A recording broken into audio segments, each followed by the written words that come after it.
You are listening to The Briefing, first broadcast on the 24th of January 2024 on Monocle Radio.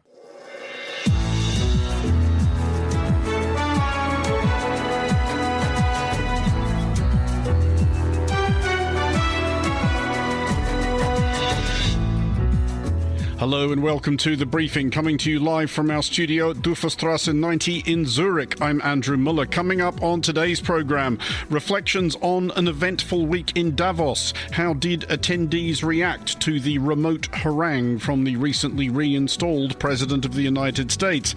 Also at Davos, Mongolia makes its pitch as a tourist destination. Events like this, international promotion, national branding, we are introducing our country to the world. And later in the show, that's the unique value Switzerland can offer, this expertise and innovation hub, but also international Geneva that's bringing together the different nations. We'll meet a Swiss diplomat working to make Switzerland a leader in digital foreign policy. That's all coming up right here on The Briefing, live from Zurich on Monocle Radio.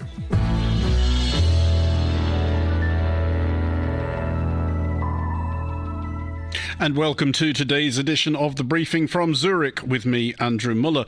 Monocle has been broadcasting from Switzerland all this week. The Globalist from here in our Zurich studios. The Briefing from our pop-up operation at the World Economic Forum in Davos. Here is where we synthesise proceedings, welcoming Monocle's senior foreign correspondent Carlotta Rebello back down the hill from Davos, along with Gorana Grgic, Monocle's security correspondent and senior researcher with the Swiss and Euro-Atlantic security team at ETH Zurich Centres for Security Studies. I said all of that without drawing breath once. We have more voices who will be joining us possibly more or less at random throughout the show as well. But Carlotta, to you, first of all, you have been presenting this show, The Briefing, all week from Davos. What were your general impressions of the event? It was quite a busy and at the same time quieter edition of the World Economic Forum. Busy in the sense that you still had a lot of high-profile voices. A lot of the world's top CEOs were there, 60 leaders from around the world. And once inside the Congress Center, that was obvious. However, on the outside, my impressions was it was much quieter. Now, there is a theory that is because there were way more houses, that perhaps people were scattered, but everyone you spoke to on the ground had the impression that this was a quieter Davos. Now, the timing, as we know, was unfortunate perhaps, because with the inauguration right at the start of the week, a lot of people ended up skipping Davos this year, but it was a good event. As we are now broadcasting, the last session and the farewell speech is probably wrapping up in the Congress Center, and it'll be interesting to see what comes out of it. Despite the theme being collaboration for the intelligent age, from my impressions, the main takeaways did not have to do with technology. Well, Gorana, we'll bring you in there because probably the key talking point of Davos, I'm assuming, was the newly re-inaugurated President Donald Trump, who did grace the event via video. What did he actually have to say, and what did you make of the reaction? Sure. Gracing is one way of putting it, I guess. But I would say that first, for the warm-up of this speech, which was actually Trump's first address to the international audiences, he didn't start by appealing to the international audiences by basically sort of recapping what happened in the election campaign of 24. And I guess he does it as a warm-up to sort of, again, make it clear that he won the 7 swing states and all of that. And so first, starting with something that, again, I think we now have sort of closed the chapter and can move on, but it does kind of help understand that a lot of the things that Trump will be doing is going to be for domestic purposes and for domestic audiences. So even when he appeals to the international crowds. And so the speech was actually peppered with a lot of these accusations on count of Biden administration, whether it was for their regulatory burden or whether it was simply mistruths about the size of the budget deficit and so on.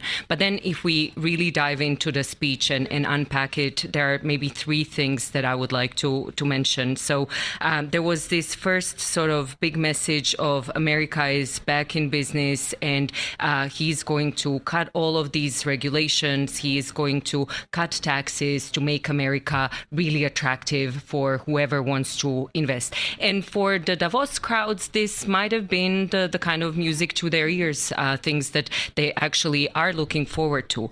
Had it not been for the second part, which is the economic nationalist message, right? The message of protectionism, the message of we are imposing tariffs. So it's almost like a blackmail, right? It's not like come and invest in the US because we are so attractive, because, you know, you're not going to face so much of the red tape and so on. But it is either come and invest in the United States or face the consequences of having all these tariffs basically slapped on the goods that you might want to export should you produce somewhere else, right? And all of that while he is again repeating some of the messages that he delivered in his inaugural address, where he said he's going to fight the inflation, right? And he even has some executive orders to that effect and all that. And if you ask any economist, and even, you know, a first-year macroeconomics student, what is it that tariffs do as taxes on imports, right? They have an inflationary effect on the economy because they rise the price of goods, the input goods that might be imported into the country, right? Not everyone can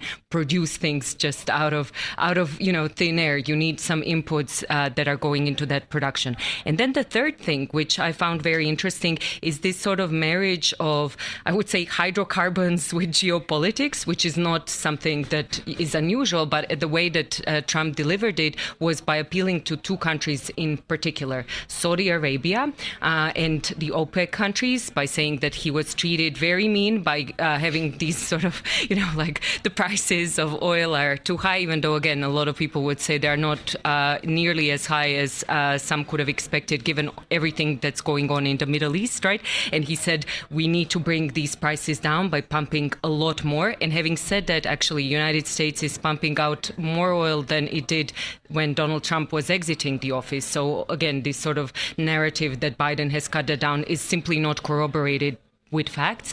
And then the second part, which is the first time that now we've heard at length him talking about Ukraine and Russia, right?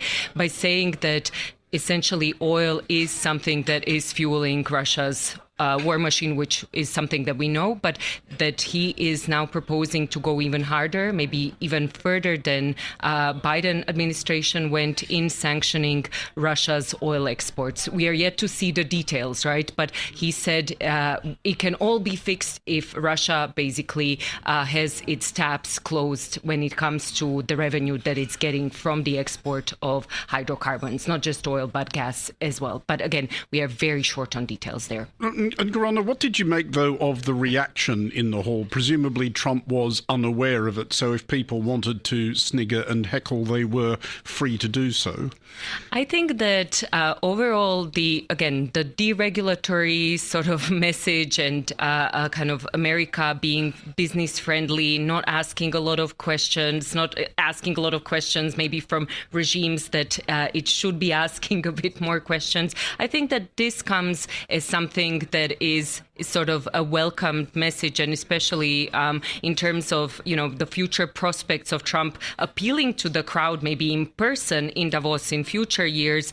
There was a lot of effort to actually engage him and to show him that Davos still matters, because I think all of these discussions were going on while we have these side kind of questions of what is the purpose of Davos as the sort of shrine to globalization, right? If everything that Donald Trump stands for and everything that, you know, countries in turn are now looking at in terms of industrial policies, in terms of just protectionist measures, is going totally against what Davos stands for. And, you know, we discussed this earlier this week as well. Some of the proposals in terms of dealing with issues that the world is facing in Davos are basically strengthen multilateralism, regionalism, things that, again, are not in Trump's sort of menu of policy option, quite the contrary. So in that sense, I think it was a sort of balance to try to, I mean, Carlotta was there in the audience, so she can attest to this better, but there was this sort of urge to court Trump and to try to kind of sweep away the fact that a lot of the things that he's proposing are actually anti-total and sort of going completely in the opposite direction of what a lot of these elites, whether they are economists, business leaders, politicians, actually would like to see in the world. Carlotta, what did you overhear while you were in the throng? It was quite a stark location to be in. So the session, even though it was virtual address, it was the most oversubscribed session the entire week.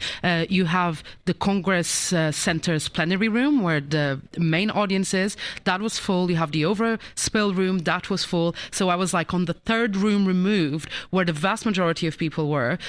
People were listening through their phones. The vast majority rolling their eyes, laughing. Had a few people in the corner going, yes, so presumably Trump supporters. As soon as his speech ended, John Kerry walked out of the room and not looking very happy. Then for the Q&A, I found it quite interesting the amount of times that the president and CEO of WEF, Borge Brende, made a point of saying, we are ready to welcome you, Mr. President. So really saying, we want you here next year. And also find it even more interesting how Trump didn't take the bite for neither of those times. So he didn't say if he would be coming or not. But let me just give you some impressions of what I heard on the ground. So as soon as the session ended, it was the Congress Center was full. People were just having discussions. You could overhear all these conversations, lots of interviews being given for national broadcasters, and a few of the snippets of what I heard. So an interview that someone was giving to a Korean broadcaster talking about how most Korean companies have no objections to manufacturing in the US. So whatever the president says will be ready to work. This is, of course, alluding to make it here, otherwise get tariffs. Exactly as Gorana was describing, someone just saying, when it comes to the actual message itself, much of this we've already heard before, but it was a threat against oil-producing nations. And then the one that I heard the most is, I was just a bit shocked, which I think describes the mood. And also, it is a war on Europe. He's not making friends in his first few days in office, is he? So that paints a picture of the scene on the ground. As I was, thinking to myself, maybe I just need, to get away from here for a bit and get some fresh air. As I'm exiting the Congress Center, a group passes me and two people were wearing caps that said, "Make Europe Great Again." And we know that Elon Musk has used that sentence. So I don't think it's a funny take by perhaps some left-wing Europeans. I think it is indeed people who share the same sentiment. And every conversation last night in Davos, the wrap-up parties, wrap-up drinks, were all about this speech. Carlotta Rebello and Gorana Grgic, thanks for joining us. We will have more from Carlotta presently. You are listening to The Briefing, and Mongolia has been making its presence known at the World Economic Forum this year with its own house on the promenade, opening up its cultural diplomacy, history, people and tourism to the world. Monocle's Tom Webb sat down with the country's Minister of Culture, Nomin Chinbat, about why 2025 is to be an important year for Mongolia. We wanted to tell our story ourselves. We want to get our story to be heard internationally, and what better place to start at Davos, where decision makers are gathered here, and we think we have a story to tell, one. Secondly, an opportunity to present for the rest of the world, whether you be a tourist who wants to come and visit and experience our incredible culture and history, or whether you're looking into a new opportunity to invest in renewable, or maybe a tourism sector, or a mining and then agriculture. That's why we're here. We want people to know Mongolia is open for business, we are ready for business, and we have an opportunity to present. On top of it, we have an incredible culture and also youthful energy and very vibrant country. Let's talk about the experience of a tourist. Mongolia is a very big, vast, diverse country. Where would you begin as a tourist making a plan for a holiday there in 2025? I think ever becoming a fast world, right? Everything is fast. Every news you consume is fast. Your life is fast. If you want to wind down and be who yourself and really nurture your soul, mind, and body, this is a country to come. So our nomadic lifestyle and culture is still existing after over 2,000 years. It is still the same way how it is. A real sustainability aspect of lifestyle is in there. You completely off grid. You get off from entirely all the connectivity where you can find yourself. So I would recommend tourists to come to UB, of course, but on top of it, really go out to the nature and experience the beauty of it. And how is tourism open for business? How are the entry points, the flight routes, the hotels and the hospitality sector, the workers? How is it looking? So, of course, we're fairly newcomers in the world of global tourism industry, but we are making wave. We are introducing our country to the world. Nobody really understood us, so events like this, international promotion, national branding, we are introducing our country to the world. But on the other side, we're still developing our infrastructure. For that aspect, we want to make sure that our tourism number matches and grows at the same level as our infrastructure growth. So having said that, on the other side, we have a nomadic lifestyle, as I earlier stated, and then camping and those natural tourism is the main drive for us. So I believe that we will have the ability to receive guests, but having what you asked about connectivity, we're working very closely with the different nations on an open sky agreement, having a direct flight to Mongolia. We just recently had the United announced that they'll be flying from US to Mongolia in May. We just having discussion here with AirAsia, so we are trying to make sure that there is different type of airlines operating in different budget and also from different routes. But I would like to say that we are in process as we speak and creating our strategy for tourism, where we are looking at source markets, which source markets and where, and depending on that, our flight routes will be created.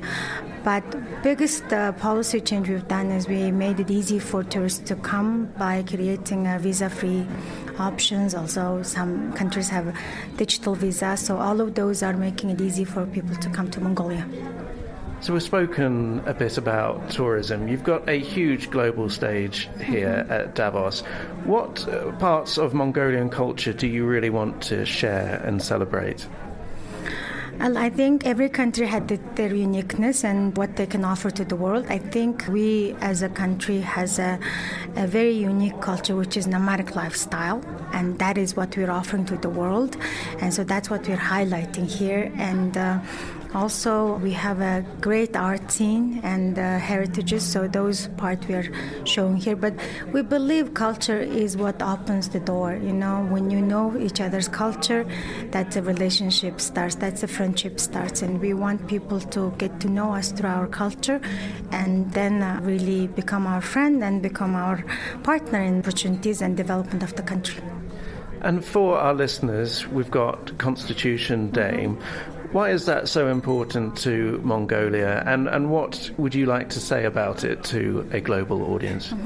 So we recently celebrated our 33rd Democratic Constitutional Day, and obviously it is a day where we have transitioned from socialism to democracy, and then on top of it also it's where we become free market, and that really allowed a lot of the private sector to flourish, and today we're here. And I guess I was 7 or 6 years old, so I remember how my parents felt about it, and our democracy have been thriving ever since. As you probably know, that we are an oasis of democracy in the region. We're probably on a bit of a messy democracy, which I love about it, because that is making us who we are, and that's keeping our democracy. And also keeping your democracy. Just to touch on some recent economic agreements that have been taking place, what are the big ones for Mongolia? So for us, economic independence is crucial, and for that perspective, Mongolian government is putting a lot of emphasis on diversifying our economy. As you probably may or may not know, we are heavily dependent on mining sectors or mining commodity export, but we want to diversify the way to tourism, to renewable energy, to agriculture. Just to give you a fun fact, that we produce about 40% of the raw cashmere of the the world. So we want to diversify those sectors, and to do that, what we are looking at is bringing a foreign direct investment and working with the international partners. So that's why we're here. We recently had a deal with Orona for uranium mining and the production. It's a really great opportunity for Mongolians. It's creating about 1,600 jobs, and then overall it's 1.5 billion income over the life of the project. On top of it, we're working with the BRD for renewable energy cooperation, where it will create the opportunity of $1 billion investment. We have a private sector contract here to work on also renewables. So we really believe that Mongolia has a potential in renewable energy. So that's where we're concentrating this time. That was Monocle's Tom Webb speaking to Mongolia's Culture Minister Nomin Chinbat. You are listening to The Briefing on Monocle Radio.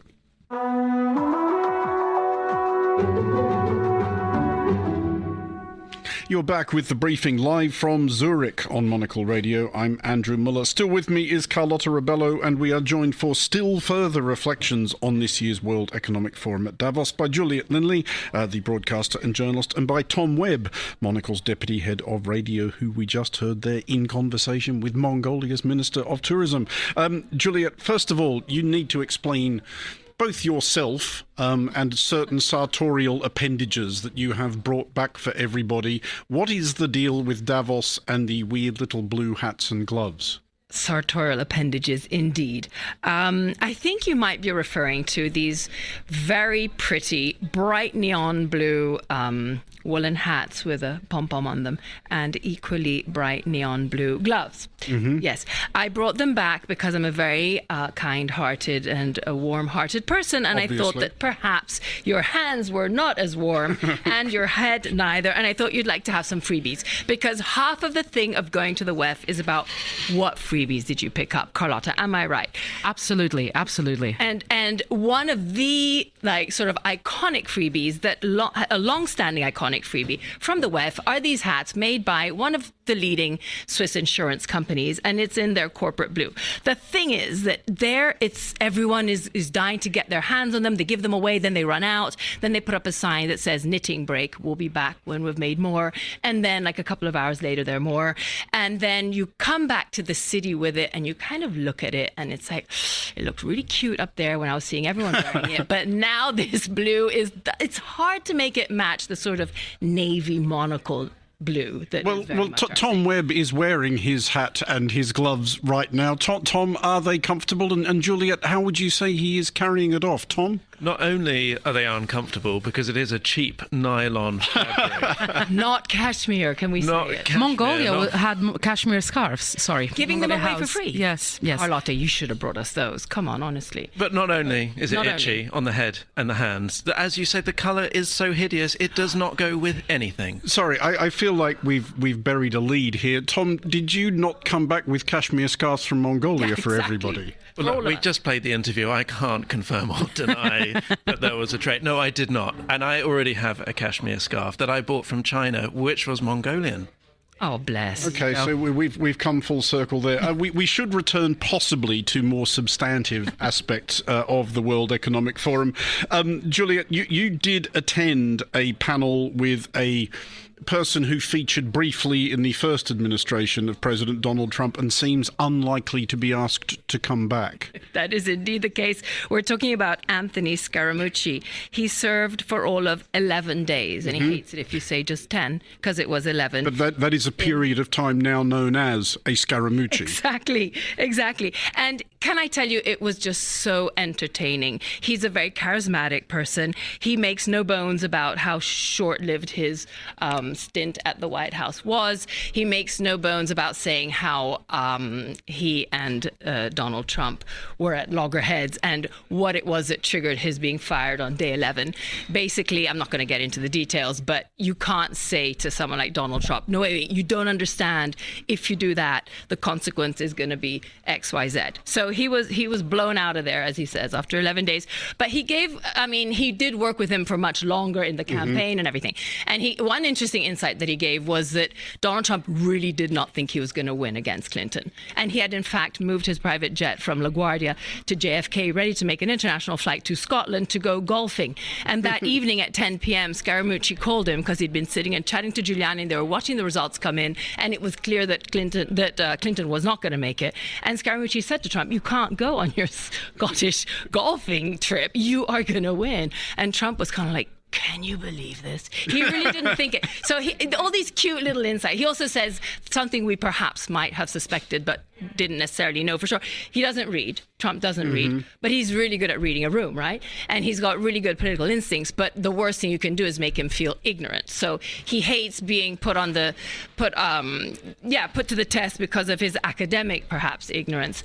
But then he's going to make the right decisions, in inverted commas, based on just what his feel is for something. And the only reason Scaramucci got his position was that Trump said, "I need to put you in a position. What's available?" And he sort of called, I don't know, the switchboard or whatever. Like, "What positions are still free?" And they said comms. And Scaramucci is a financial guy. He said, "But I can't do comms." And Trump was like, "Of course you can do comms. You'll be fine. So you're going and you're going to be head of comms." And that lasted 11 days, but fun. Just finally on Davos, Carlotta, I mean, you've been to a few of these by now, and obviously this was always likely to be dominated by the reinstallation of Donald Trump. But other than that, did this strike you as a massively different one to previous years? Is Davos changing at all? It is changing slightly, but I can't precise if it's a good thing or a bad thing just yet. I need more Scaramucci to reflect on this. But it is changing slightly. And I think we need to remember last year when we came here for the World Economic Forum, the world was about to start a mammoth year of elections where the vast majority of the population was voting.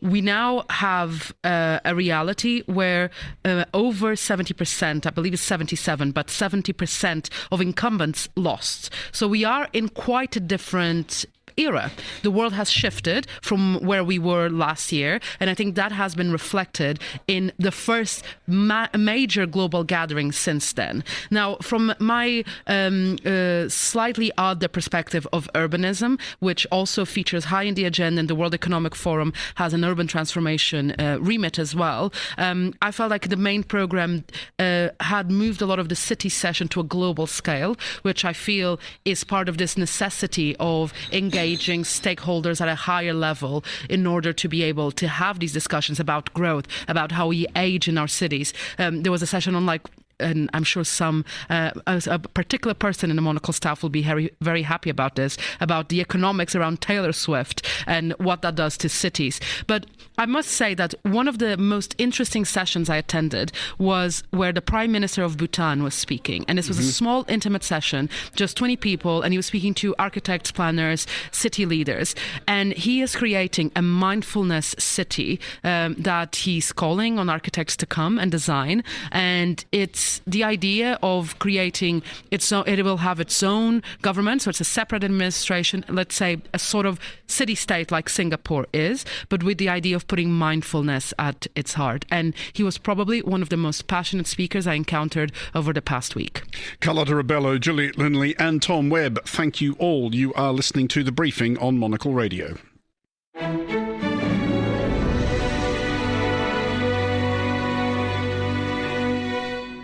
This is The Briefing on Monocle Radio, coming to you from our studios in Zurich. As we've been hearing all week, this year's annual meeting of the World Economic Forum was held under the theme Collaboration for the Intelligent Age, which meant that discussions around AI, the rise of technology and digital innovation dominated much of the programme. One nation at the forefront of all this is Switzerland, which is trying to position itself as a leader in the field. Katharina Frey is a Swiss diplomat and the deputy head of the Digital Foreign Policy Division at the Swiss Federal Department of Foreign Affairs, and earlier this week she stopped by our Davos studio to speak with Carlotta Rebello. We're here to present an initiative that we have launched exactly a year ago, also at the WEF. We had a press conference, but also in the AI House and the House of Switzerland. And it's a joint initiative that's called ICANN, International Computation and AI Network. It is a joint initiative that we have launched with ETH Zürich, EPFL, the Swiss Supercomputing Center, Finnish Supercomputing Centers, and many international partners from Africa and Europe. It aims at really broadening access to AI research for good. What current projects contribute to, achieving these objectives? So the main idea is really that we do believe that AI can offer so many opportunities, be it in the sector of health, agriculture, climate, and many others. And obviously that many, and you see it here at the WEF, there's so many tech companies, they're also portraying the opportunities they're fulfilling. But there might be gaps that if you only have to fulfill shareholder value, that might not be followed. So the idea is really that we try to focus on research projects with impact on the ground that fulfill somehow the SDGs. We had started a year ago with 3 pilot use cases, also to learn how this collaboration works.